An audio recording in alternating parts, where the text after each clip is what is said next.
picture this. You got a classically trained opera singer, right? Right. And he steps onto this really gritty, smoke-filled New York stage.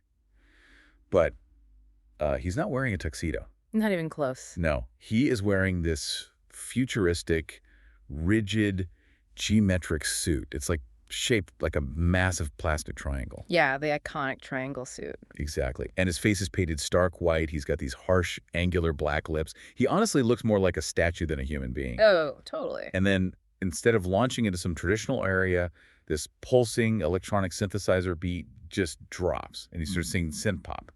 But in this impossibly high ethereal voice, it sounds like a collision of worlds that shouldn't make any sense It whatsoever. really shouldn't. And yet it works so perfectly that it permanently altered the DNA of performance art. Which is wild. And welcome, everyone. That specific collision is exactly what we're unpacking today in this deep dive. That's a great topic. It really is. So for you listening, our source material today is a really detailed music column from MMR.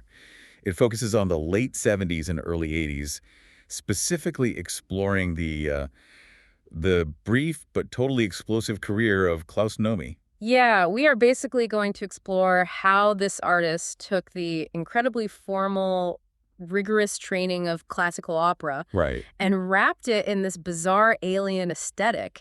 He essentially shattered the boundaries of what we even consider pop music. Yeah, this deep dive is all about understanding how someone just invents an entirely new language for performance. And it's crucial to establish the stakes right here at the top because, it's very easy to look back at a guy in a plastic triangle suit and just dismiss it as a quirky novelty act. Oh, for sure, like a sketch comedy character or something. Exactly. But Nomi wasn't a fleeting joke. Even though his period of active performance was tragically short, he proved that visual presentation and sonic innovation aren't like separate entities. They're the same thing. Right, they can be completely intertwined. The highly visual, image-driven performance culture we see in today's pop landscape, the elaborate personas, the high-fashion staging, all of that owes a massive debt to the architecture that Nomi built. Okay, so let's trace this back because the MMR column starts at the very beginning. How does a child growing up in post-World War II Germany eventually evolve into this defining figure of New York's avant-garde underground? It's quite a journey. He was born in Germany in 1944, and his original name was Klaus Sperber. Yeah, and growing up in that fractured post-war Europe, he developed this consuming, almost obsessive fascination with opera. Right. But he didn't just like standard opera. He gravitated specifically toward Baroque music and classical vocals. Okay, let's unpack this for a second because Baroque music is one of those terms you hear all the time but might not really be able to visualize. What exactly is the hallmark of that style? So think of Baroque music as being highly structured. It's ornate and it's mathematically precise. It was super popular in the 17th and 18th centuries. Composers like Bach and Handel, Right. It relies on these complex layers of melody that follow very strict formal rules. But what's really striking here is how Nomi engaged with it.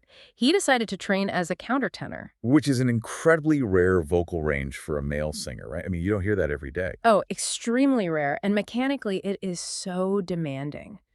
To sing countertenor, a male singer has to develop intense control over their vocal cords because they're singing entirely in a register usually associated with female voices, like that alto or mezzo-soprano range. That's crazy. Yeah, it requires years of strict physiological discipline. And the crazy part, Nomi was largely self-taught. No way. Yes, he trained his own vocal apparatus to master this delicate, highly structured art form all by himself. That's mind-blowing. And he wasn't just studying sheet music in his bedroom either. He actually worked backstage at the Deutsche Oper Berlin. Exactly. Immersed in it. Yeah, he was literally in the wings, absorbing the grand theatricality, the lighting, the staging, the massive centuries-old machinery of traditional European opera. Right. But then, in the mid-70s, he makes this massive geographical and cultural leap. He moves to New York City. A huge shift. Mid-70s New York is practically the exact opposite of the Berlin Opera. It's bankrupt, it's chaotic, and it's the gritty epicenter of punk rock and underground art. It was a mess, but a beautiful mess. Yeah, and he's working in a restaurant just to survive while trying to get people to listen to his totally unorthodox music. Well, and it wasn't just the geography that changed him. Plenty of artists moved to New York. True. What matters here is the friction. If he had stayed in Berlin, His classical training would have likely kept him, confined to traditional, polite venues. Right, he would have just been a regular opera singer. Exactly. But because he dropped that rigid mathematical discipline into the anything goes DIY blender of the New York underground, He had to adapt. yes, he was forced to adapt. Yes. Think about it, like, he didn't just mix classical and pop together like paint. It's more like he used rigid classical vocal techniques as the steel scaffolding to build a highly synthetic, modern pop skyscraper. So I love that analogy. That is a highly accurate way to look at it because the punk scene in New York completely rejected virtuosity, right? Right. It was all about three chords and raw emotion. Exactly. It was raw. But Nomi brought intense virtuosity, and he paired it with the bizarre experimental energy of the city. And the underground club scene essentially became the laboratory where this experiment went public. The column notes that 1978 was the year everything just clicked. Yeah, 78 was huge for him. He had this breakthrough performance at an event called the New Wave Vaudeville. And he didn't just walk out and sing. He completely monopolized the room by fusing visual art, theater, and music into this one cohesive shock to the system. And this is where we really see the codification of his visual language. The triangle suits. The triangle suits, yes. Yeah. The white face paint.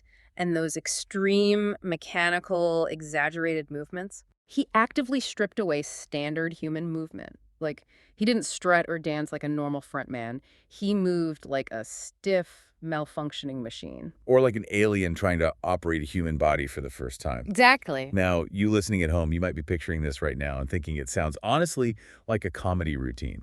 Yeah. You hear opera mixed with pop and plastic triangle suits, and it sounds like a total gimmick. Did people actually take this seriously musically? It's so easy to see it as a gimmick from a distance. But you have to understand the sheer, terrifying conviction he had on stage. Wow. Nobody was laughing. What's fascinating here is the psychology behind that visual presentation. By adopting this mechanical, non-human persona, he was actually creating a psychological shield. Wait, a shield from what? From the audience's preconceived notions. Oh, I see. Think about it. If a regular guy in jeans and a t-shirt walked onto a punk stage and started singing a 17th century opera aria, They would boo him out of the building. instantly, it would be incongruous.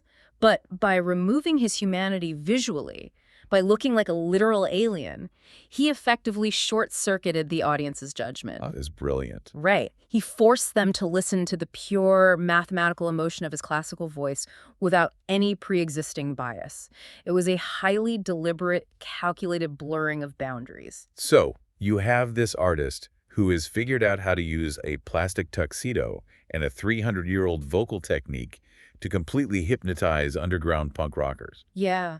And that kind of gravity, it doesn't stay a local secret for long, because once you prove that avant-garde theater can actually command an audience like that, it's only a matter of time before the reigning king of theatrical pop takes notice. And he did. Right. In 1980, David Bowie did exactly that. And Bowie was arguably the absolute master of musical and visual transformation at the time. Without a doubt. So when he saw Nomi, he recognized kindred spirit immediately. He saw an artist who understood that the visual component wasn't just secondary marketing for the music. Right. It wasn't just a music video. No, exactly. The visual was the music. So Bowie actually invited Nomi to perform with him as a backup singer for his appearance on Saturday Night Live. Here's where it gets really interesting. Yeah. Because we cannot overstate how massive Saturday Night Live was in 1980. Oh, it was a cultural monolith. It was the ultimate touchstone. We are talking about a guy who literally just a few years earlier was baking pastries in a New York restaurant Yeah. and singing in underground basement clubs. And suddenly, he is being broadcast live directly into the living rooms of millions of everyday Americans. It's an incredible trajectory. And if we connect this to the bigger picture, that SNL performance was the exact melting point between the underground art scene and mainstream consciousness. Nomi's presence on that stage proved something truly radical. It proved that pop music could carry dense, artistic, conceptual weight. Right. It demonstrated that the mainstream audience was actually capable of absorbing something entirely alien and challenging, provided it was presented with absolute, unwavering conviction. So, having established this incredibly striking visual identity and suddenly securing all this national media attention, we really need to look at the actual sonic artifacts he left behind. The music itself. The discography, yes. The MMR column details his work across two main studio albums. There's his self-titled album Klaus Nomi in 1981, and then Simple Man in 1982. Let's start with a track called Total Eclipse. Total Eclipse is the perfect distillation of his method. The track is heavily driven by new wave sounds. And for those unfamiliar, new wave at this time meant what? Heavy synthesizers. Yeah, exactly. A heavy reliance on early synthesizers and drum machines. It created these very quantized, cold, almost digital soundscapes. Okay. But then, soaring right over that synthetic, rigid beat is Nomi's sweeping, classical countertenor voice. And the column points out that this song heavily reflects the urban anxiety and loneliness of that era. I mean, the early 80s had this looming Cold War tension. Very much so. The rise of computers. There was a real fear of this cold, mechanical, modern world. Exactly. And the sonics of the song mirrored that fear physically. How so? Well, the synthesizers represent that cold, mechanical reality we were just talking about. But his voice, meanwhile, it sits somewhere between a human crying out in the dark and, like, an angelic, otherworldly transmission. Oh, wow. Yeah, it explores the exact boundary between human and non-human. Then you have a track like Cold Song. And this one is fascinating to me because of its origins. It's actually based on an adoria from an opera called King Arthur, Yes. which was written by the 17th century composer Henry Purcell. But Nomi didn't just, sing it straight. Yeah. He delivered it with an extremely exaggerated vibrato. And we should probably clarify what that means in the specific context. Yeah, go ahead. So vibrato is that rapid, slight variation in pitch that singers use to add warmth and expression to a note. Right, like an opera singer holding a long note. Exactly. But Nomi exaggerated it to the point where it sounded almost like a machine malfunctioning, or like someone physically shivering from freezing temperatures. Right. And the visual staging paired with it was just... He looked like a piece of video art come to life. He really did. He would stand perfectly still, just letting that shivering vibrato take over his whole body. He used all of these elements to amplify the original themes of Purcell's aria, which are quite literally about coldness and death. It's chilling. He took a 300-year-old piece of classical music Yeah. and made it sound like a distress signal from a dystopian future. It is a brilliant subversion. He proved that Baroque classical music and cold 1980s synthesizers could not just coexist, but they could actually enhance the emotional resonance of one another. Yeah. And then if we contrast that with the title track of his second album, Simple Man, we see a completely different angle of his artistry. How so? Yeah. Because structurally, Simple Man feels much more emotional. It's much more straightforward compared to the really operatic tracks. Structurally, yes, it is. But the delivery is where the tension lies. He sings this very human, vulnerable lyric, right? But he uses an unreal, almost completely synthetic vocal tone to do it. And this raises an important question about the nature of identity in his performance. Okay. When you listen to Simple Man, is the alien singing about wanting to experience humanity? Or is the human being, Klaus Spumber, using the alien persona to express a vulnerability he just couldn't show otherwise? Oh, man, that duality is wild. And think about, your favorite cover song today. Yeah. Usually an artist changes the tempo, or maybe they strip it down to an acoustic guitar to make it their own, Sure. But Nomi did a cover of Lou Christie's hit pop song, Lightning Strikes. And he kept the upbeat standard pop format of the song completely intact. But he entirely warped the feeling of it. Just through his voice. Yes, just through the sheer uncanny texture of his countertenor voice. It creates an intense cognitive dissonance for the listener. You are hearing this light, bouncy pop arrangement, but the vocal texture floating above it is disturbing. It's almost ominous. Yeah, it feels wrong, but in a good way. Exactly. It totally transforms how you experience the lyrics. You're unsettled, yet you are entirely captivated. And finally, the column touches on a track called Nomi Song, which is just incredibly meta. Oh, very meta. It's a self-referential track where Klaus Nomi, the invented persona, actually becomes the subject of the artwork itself. The character is literally singing about the character. And across all of these tracks, whether he's resurrecting a 17th century aria or warping a 1960s pop hit or crafting an original new wave anthem, his core methodology remained exactly the same. Breaking things down. Yes. He was constantly dismantling the rigid structures of both classical tradition and modern pop, and then he was reassembling those pieces into a cohesive universe that was entirely his own. He was completely rewriting the rules of engagement. But sadly, just as he codified this revolutionary new language and really started to gain mainstream traction, his trajectory was cut painfully short. It's a real tragedy. Klaus Nomi passed away in 1983, and the column notes that his cause of death was AIDS. making him one of the very first prominent figures in the arts community to die from the disease. And the historical context of 1983 is deeply, deeply sobering.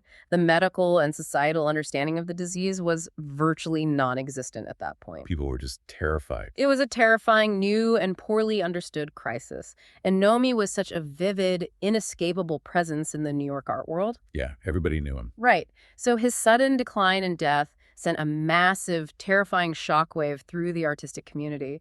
It forced a visibility onto a crisis that, frankly, society was largely trying to ignore. So what does this all mean when you step back and look at the timeline?